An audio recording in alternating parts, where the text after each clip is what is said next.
Good evening, y'all. So we have a pretty special vlog today. We're here with my buddy Zach, who is a professional hypnotist. He's got the, where's that handkerchief thing you had? Yeah, that's just a little spiral face mask. You gotta keep it in theme, keep it on brand, right? That proves that he's a hypnotist. What happened was, it was all of us here. It was a lonely night. We were searching YouTube videos, and I believe it was one of your videos came up. Was it the Suey video? Where you hypnotized him? Album release party crashing video. Album release party, and we watched it and was watching his content, and we were very fascinated by what was happening. And then his channel, we were looking at videos he was making about hypnosis, and it was just very eye-opening. I'm gonna ask you some questions, some basic questions that came to my mind. You know, it's funny that the fact that you saw Suey's video, the reason I collabed with him was because he saw another video. The reason I collabed with that video was because someone else saw it. And so I'm just waiting for who's gonna see your video and collab with them because of it. You just keep the train rolling. First one was, how did you become a hypnotist? Like a little background on that. So I got into it initially doing magic at first. So I taught myself magic when I was in college just for fun. I always enjoyed watching magicians on America's Got Talent. Whenever they would bring magicians to my school, I'd always go watch the shows. And so after my sophomore year of college, I thought, you know what? Why not learn magic? Like, it seems like it would be fun to do. I've always thought it was really neat. So I started just learning from scratch. Just looked up on YouTube how to do magic, like basic card tricks and shuffles. I couldn't even shuffle a deck of cards when I started. Like, literally ground zero, and just started teaching myself. I was really enjoying it and really enjoyed not just the skill, but being able to bring that joy to other people. Right? Performing a card trick in your room is one thing, but being able to do it for another person and see their reaction of amazement as you blow their mind with just a little card trick is really cool. And so for me, after about a year of doing it, I started getting into other types of entertainment. So I started doing stand-up comedy a little bit, did improv comedy, and then at one point I thought, you know what, why not learn hypnosis? I've always been really fascinated with hypnosis just as much as magic, and my first exposure to a hypnotist was my freshman year of college. I saw a hypnotist perform at my school, and I thought, this is the coolest thing ever, this is crazy. I never thought that I would ever learn it or do it myself. I just thought, this is amazing and this is so cool. Having taught myself magic, I thought, you know what, if I can learn magic from scratch and from nothing, I could do this with hypnosis too. And now we're gonna learn, you're gonna teach us in 5 minutes how to do it. How long did it take you to master it? How much practice is required? Because when we saw your content, it was like, let's freaking become hypnotists on the low. Sleep. And then people just start dropping. How long does it take? Well, it'd be nice if I could just give you an X amount of hours of like, oh, you get 200 hours in and then you're a master, or 5,000 hours or whatever it is. But the cheesy answer is as much as it takes to get you to that point. And so for me, as I was getting started, before I even got paid to do shows, before I was doing these collabs, I was walking up to strangers at my school, on the street, and just walking up to people saying, I'm a hypnotist, do you want to get hypnotized? And most people would say no, because it's a really weird thing for a stranger to walk up to them and ask. You want to get hypnotized? I'm gonna hypnotize you. I'm good. Okay. And so I would literally do that. I'd walk up to strangers at the beach, at downtown, at my school, and ask if they want to get hypnotized. If they did say yes, I would try to hypnotize them, and it didn't always work. But when it didn't work, I would then ask myself, okay, well, why didn't it work, and how can I make it work next time? And then even when it did work, I'd be like, all right, how can I get it to work even better next time? How can I be even faster, even more efficient, to the point where I just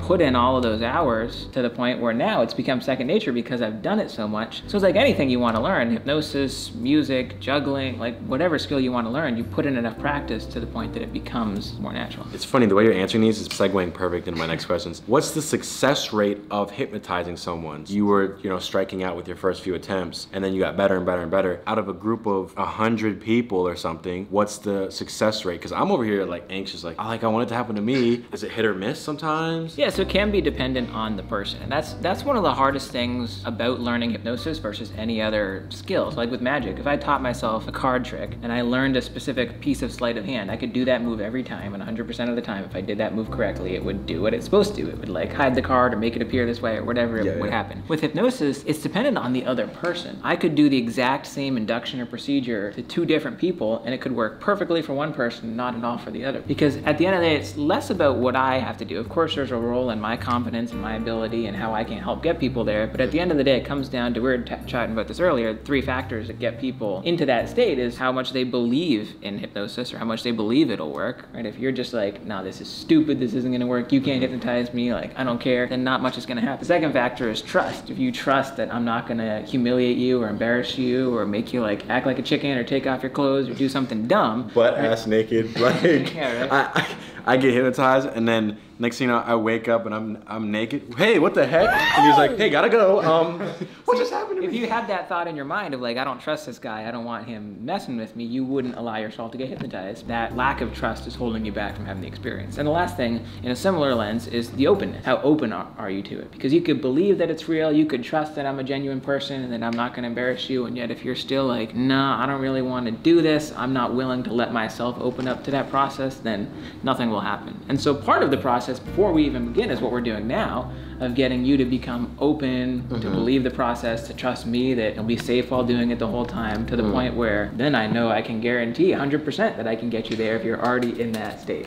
So. I'm trying to get that state right now. Is it possible for someone to be permanently hypnotized? Well, what do you mean by permanently hypnotized, to be able to better answer that question? Like, can you do something to where, okay, you've got them into the right place and they're ready to be suggested all these ideas, and then you tell me that Rob is the worst person on the planet and I should never be friends with him again, and then you leave. Can I forever hate Rob now because you did that to me? He's like, yes, and I'm like, well, the way that the mind works is fascinating, that we are actually hypnotized by everything. So even just for me as a hypnotist, I do it in a more direct way, but people are hypnotized by their own ideas, their thoughts, their beliefs in general. So let's say you had this idea that like Rob was the worst person in the world and he was like not your friend. And let's say I didn't even show up, but let's say Rob just stole $10,000 from you. Okay. And he violated your trust in that way, and you're like, dude, no. And then afterward, like, he did as much as he could to make it up for you, but you were still like, nope, doesn't matter. Like, you'd hypnotize yourself by that thought. And there's a reason for it, because you broke your trust in that friendship in a way. But if you let that thought stay there, that will still be how you move forward with that relationship in the future. It's kind of like when people break up from a really bad relationship, and what are the thoughts they have? I'll never be loved. Like, I'll never find the right person. No one's ever good enough for me. Even though that's not true, they feel it. And that's why you get into sort of like this post-breakup depression, is because you're hypnotizing yourself with those thoughts of, you'll never find love, no one's ever good enough for you, anyone's gonna cheat on, like, it's always going to go that way. He's breaking into some real stuff right now. That's deep. So in a way, people get permanently hypnotized by their own thought. So I could give you a thought. Whether you get permanently hypnotized by it is up to you, depending on how long you choose to keep it. If I were like, hey, you're stuck to that chair and I leave, would you be stuck forever? You'd be stuck as long as you decided to be stuck. This is so intense, I'm scared. Again, the perfect parlay into the next one. Almost like I do this for a living. Have you ever tried to hypnotize yourself? Is it possible for you to make a video that I watch and then I can get hypnotized with the phone? How have you implemented that into your life to hypnotize yourself? At the end of the day, hypnosis isn't really a power that I have. My power, if anything, is the ability to help you tap into your power. Everybody has a brain. Every human has a brain, but within that brain holds a power to form beliefs, and our experience of life comes out of those beliefs. It's a power that we all have, but it's a power that we tend not to tap into because we don't realize it. Superman never lifting anything heavy. It's like he's strong, he can do whatever he wants, but he doesn't realize he has that power, so he does nothing with it. So as a hypnotist, what I really do is help people tap into their ability to get there. So whether that's through the screen, and I do have some videos on my YouTube and TikTok where I say, watch this video and you'll get hypnotized. And through the screen, without me even being there, you could experience getting hypnotized. But when it's in person, then it's more, I can adapt on the fly, where if, hey, the stuff in screen isn't working, I'm not there to help you understand why. Versus in person, if it's not working, I can adjust and adapt and help make sure that it does. But at the end of the day, how I hypnotize myself, to answer that final question, is it's less of me putting myself in a relaxed trance, because then that's just meditation. Yeah, anyone could put themselves in a relaxed trance and meditate. The difference between hypnosis and meditation is hypnosis is meditation with utilization. Oftentimes, which is what that means, is oftentimes the point of meditation is just to get really relaxed and still and quiet. Hypnosis, you get into that trance-like state and then you do something with it. You utilize it. You use that state to give yourself thoughts, suggestions, beliefs, ideas to get you to the results you want. Whether that's a result of just having a fun, silly, crazy, entertaining experience, or whether it's a transformational one to help you change your life. When you can allow yourself to get into that state where you're out of your critical mind, out of your conscious mind, into the point where you accept your thoughts and beliefs as real, you experience them as real. I'm fascinated, bro. This is crazy. I think that when somebody who doesn't have a lot of smarts or intelligence, they normally live pretty peaceful lives because they don't think too high level or have anxiety about what could happen or their future, because they're just, hey, I'm just here now. You seem wise and very self-aware, and that you know these concepts about hypnotism. How do you not go crazy thinking, I'm hypnotized into thinking that I like this pair of shoes as opposed to this one? Does it not drive you crazy? How do you make up your mind of how you want to live your life? Because you know how powerful the brain is. So then it just comes down to preference, right? Like if it comes to like something silly, it's like, oh, what pair of shoes is the best? Like, am I hypnotizing myself to think that this one's the best? Like, Yeah. at the end of the day, That's what I would be on. that's a really insignificant thing to let myself get worked up about. Of like, oh, okay, like sure, technically speaking, I know how strong my mind is that I could get to the point where any pair of shoes would be like an enjoyable pair to like make myself like that one.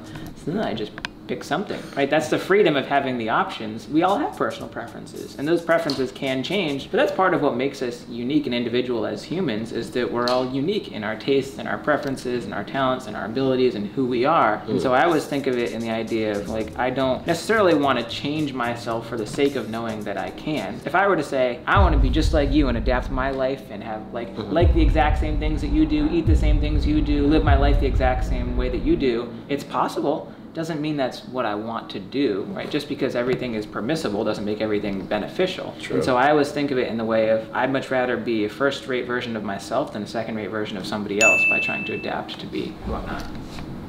I never think of it that way. Like, right when I think I'm like onto something, then I get told stuff like this, and it makes me read. Whoa. Yeah, that's what I do. That's what I love doing, is helping people rethink and understand. I have two final questions for this segment. Can you use the elements of hypnotism in order to pick up girls? I don't know. It's just like randomly thought. Randomly out of nowhere. Because it wasn't like in a list of things that I thought of. But It's a list, sure. Well, I can't use it in the sense of, like, I can't just walk up to a random girl and put her in a trance and go, sleep. Next time you open your eyes, like, you're going to want to go out with me. You're going to love me, right? Give her all these suggestions because... Damn it. Yeah. Well, it doesn't work that way. Someone has to be willing to go into trance. And so if I was like, hey, will you let me hypnotize you? And they said yes, that might be different, right? But everybody in a state of hypnosis is also fully aware of any suggestion that I give them because they're not asleep. I say the word sleep because it helps them get to a physical sleep-like state of relaxation so that their mind is more awake and alert to the ideas and the beliefs and the thoughts. Sort of like when you actually are asleep, your mind is never asleep and you're still dreaming, you're still processing. That's why you could be fast asleep and hear the fire alarm and wake up because your mind is still awake enough to be able to hear it and process what's happening. So even if somebody is in a trance, and even if I could walk up to a girl and be like, sleep, what would happen is they're still aware of anything that I give them. And so if I were to give them the suggestion of they want to do something they don't really want to do, they would be aware of that and not really listen to it. And if I were like, hey, I want to hypnotize you to go rob a bank. Yeah, right? Like, you would be like, wait a minute. Even if I was like, hey, next time you're on open house, you really, really want to rob this bank. Part of you knows that, no, I really don't because that's not ethical and it's not right and I really don't. Unless you did, at that point, the problem would not be the hypnosis, the problem would be you. So I'm removing blame from it. So in the same way, like, no, I couldn't just make a girl or a guy or anybody for that matter do what I want. However, there are levels of conversational hypnosis and conversational influence that you can have, which is part of just the idea of being confident and being who you are. And if I'm going to try to talk to a girl that I like, and in my mind I'm thinking, oh my gosh, she's never gonna like me, I'm just a loser, why would she talk to a guy like me, why would she go out with a guy like me? Versus in my mind I was like, I know I'm worth it, I know that I'm a catch, I know that she's gonna enjoy talking to me and we're gonna have a good time and she's gonna agree to go out with me. Which thought would be more likely to have me be successful? probably the more confident one. Because both thoughts are hypnotizing me to experience something. So whatever thought I hold on to will help trigger the result that I want to get. So in a way, you can hypnotize yourself to pick up women, not by taking advantage of them and putting them into trance and making them do whatever you want, but by hypnotizing yourself, not them. You hypnotize yourself to be more aware, to be more confident, to help achieve the result you want of getting somebody to like you. And then it's a fair, it's an ethical way of doing it because they like you because not only they want to, but because they see that you like you because you're confident enough to make that happen.